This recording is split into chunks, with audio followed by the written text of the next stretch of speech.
ایک دن آئے گا، جمعے کا دن ہوگا، جمعہ کی رات گزرے گی، رات اور دن جدا ہو رہے ہوں گے، اور رات کہے گی کل آؤں گی، دن کہے گا میں اب جا رہا ہوں۔ اور میرے نبی نے فرمایا پرندے اڑ اڑ کے آ رہے ہوں گے، کہیں شادی ہو رہی ہوگی، کہیں نغمے ہو رہے ہوں گے کہ فَإِذَا جَاءَتِ الطَّامَّةُ الْكُبْرىٰ، ایک خوفناک آواز آئے گی، اِذَا زُلْزِلَتِ الْأَرْضُ زِلْزَالَهَا، زمین کانپنے لگی، اِذَا الشَّمْسُ كُوِّرَتْ، سورج اندھا ہو جائے گا، پرندے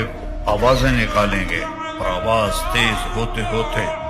سورج کو اندھا ہوتا دیکھیں گے، ستاروں کو اندھا ہوتا دیکھیں گے،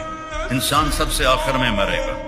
پہاڑوں کو ریت بنتا دیکھیں گے، سات سمندروں میں آگ دیکھیں گے۔ میرا رب کہتا ہے یوم تذہل کل مرضعۃ عما ارضعت، جس ماں نے چھاتی سے بیٹے کو لگایا ہوگا دودھ پلانے کے لیے، ایسے اچھال کے پھینک دے گی تو مر میں بچ جاؤں۔ جو بوڑھی ماں کو لے کے جا رہا ہوگا وہ ماں کو دھکا دے گا، وہ خود ادھر بھاگے گا، بیوی خامد سے بھاگے گی، خامد بیوی سے بھاگے گا، بچے ماں باپ سے بھاگیں گے، ماں باپ بچوں سے بھاگیں گے، لیکن آج بھاگنے کی کوئی جگہ نہیں ہے۔ ایک دم آسمان پھٹے گا، ستارے برباد ہوں گے، سمندر میں آگ لگے گی، ہمالیہ پہاڑ بھی ریت بن کے اڑنے لگے گا، اور انسان پھر پتنگوں کی طرح پروانوں کی طرح اڑنے لگیں گے، اور پھر سب موت کی نیند سو جائیں گے۔ کوئی رونے والا نہیں، کوئی کفن دینے والا نہیں، کوئی قبر کھودنے والا نہیں، کوئی آنسو بہانے والا نہیں۔